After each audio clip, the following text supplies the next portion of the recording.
हमारे सभी YouTube family को बहुत बहुत जय जय श्री सीताराम। जैसा कि हम सभी को मालूम है कि कोई ना कोई परेशानी जिस भी व्यक्ति ने इस दुनिया में जन्म लिया उसको लगी रहती है और वो चिंताएं कभी खत्म नहीं होती।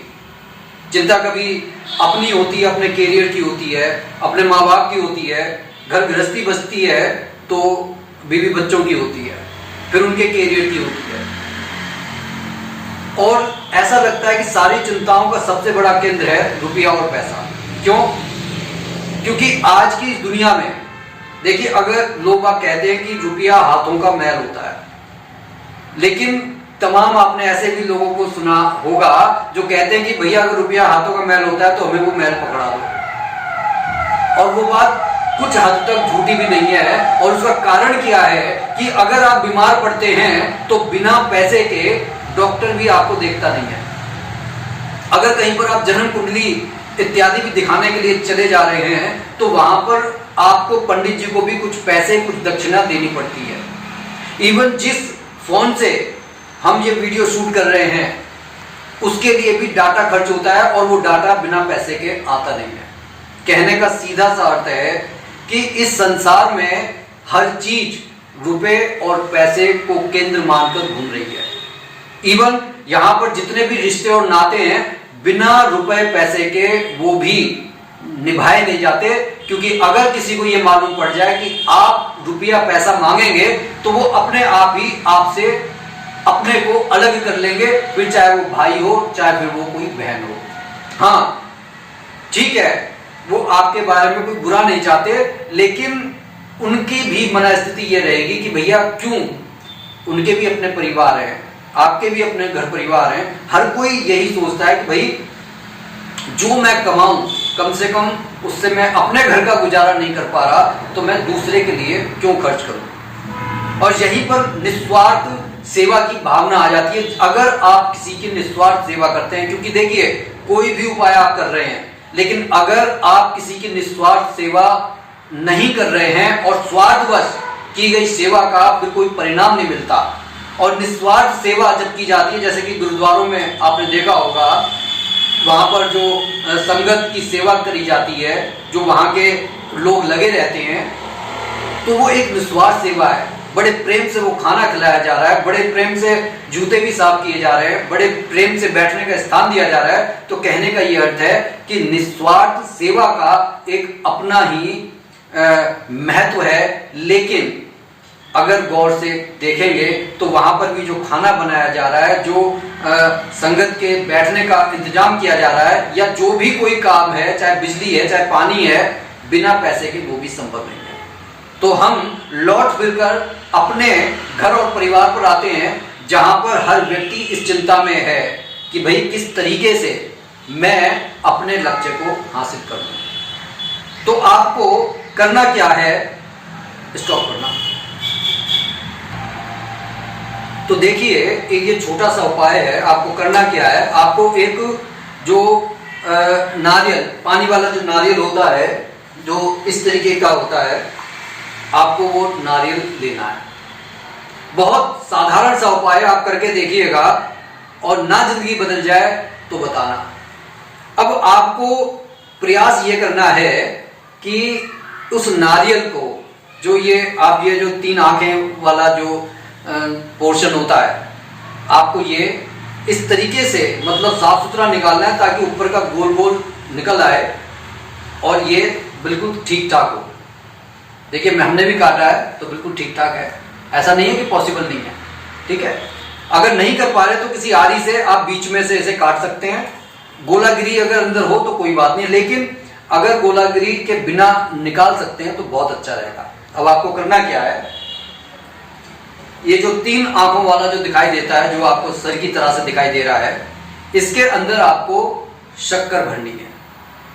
और शक्कर भरने के बाद इसके अंदर आपको 7 इलायची छीलकर उसके दाने इसके अंदर डाल देने हैं। ठीक है जी। और एक आपको 1 फलांग का कपड़ा चाहिए पीला। उस पीले कपड़े को आप जो है जमीन पर पहले रखें और फिर उसे इस पर रखना है। रखना कहाँ है, इस बात को गौर से सुने। जहां पर आपको ऐसा लगे कि बहुत सारी चींटियां होती हैं, पीपल का पेड़ हो, बनियान का पेड़ हो तो बहुत बढ़िया है, वरना जहां पर बहुत सारी चींटियां अगर आपको नजर पड़ती हैं तो वहां पर आप पीला कपड़ा बिछाकर उस पर ये जो आपने चीज बनाई है इसको आप रख दें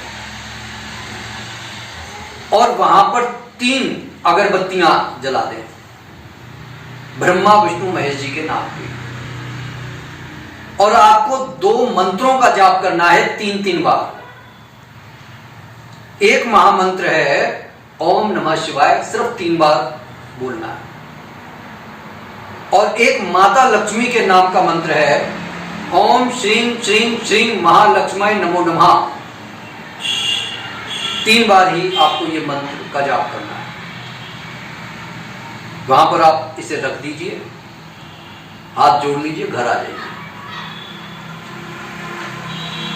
अब घर आने के बाद एक बार पुनः आप घर में 3 अगरबत्तियां उन्हीं भगवान के नाम की जला दें।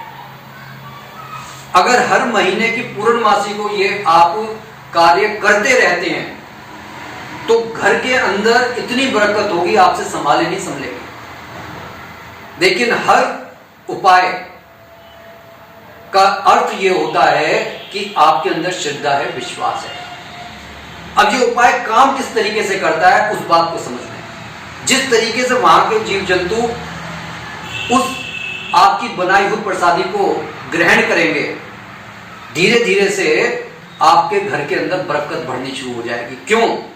क्योंकि आपने देखा होगा कि जब किसी व्यक्ति की आप मदद करते हैं या कोई व्यक्ति मदद की आस से किसी को देखता है या कोई सॉल्यूशन कहीं पर अटक जाता है और वो आपको नहीं आता, तो आप ये सोचते हैं कि भाई कम से कम इसे तो आता हो। कोई काम बिगड़ जाता है, आप कहते हैं भैया इसे तो आता हो। तो कहने का ये अर्थ है कि हम भगवान से ये प्रार्थना कम करते हैं कि हमें आ जाए, हम ये प्रार्थना करते हैं अरे यार ये कैसे ही बस ये काम हो जाए, ये काम कर दे। बिल्कुल उसी तरीके से जीव जंतु, क्योंकि देखिए ये जीव जंतु भी इसी संसार का अंग है, उन्हें भी खाने पीने की जरूरत है। और जब वो खाना एक जगह इकट्ठे हो जाता है तो भगवान से प्रार्थना करते हैं कि हे प्रभु, जिसने ये खाना हमारे लिए प्रोवाइड करवाया है, ईश्वर उसे इतना धन धान्य दे कि हमें जीवन भर इसी तरह खाने को मिलता रहे। तब वो ईश्वर उसी प्रार्थना को सुनकर हमारे कल्याण की योजना बनाने लगते हैं, हमारे जीवन में आ रही बाधाओं को दूर करने लगते हैं। और आपने एक कहावत सुनी होगी कि जब सच्चे मन से कोई काम किया जाता है, जब सच्चे मन से मंजिल को पाने की कोशिश की जाती है तो सारी कायनात उस मंजिल तक पहुंचाने में हमारे लग जाती है। तो आप इस उपाय को साधारण समझकर इसे इग्नोर ना करें। अगर महाबली हनुमान जी की पूजा कर रहे हैं तो उस पूजा को आप करते रहिए, उस उपाय के साथ इस उपाय को कर डालिए। आप ये समझ लीजिए कि सोने पर सुहागा होने वाला है। इसी के साथ मैं अपनी वाणी को विराम दे रहा हूं और सभी भाई बहन बंधुओं से मेरी विनम्र प्रार्थना है कि जो भी चैनल पर नए हैं कृपया इसको सब्सक्राइब कर लें और हमारे से जुड़कर हमें भी प्रोत्साहन दें। इसी के साथ बोलिए जय जय श्री सीताराम।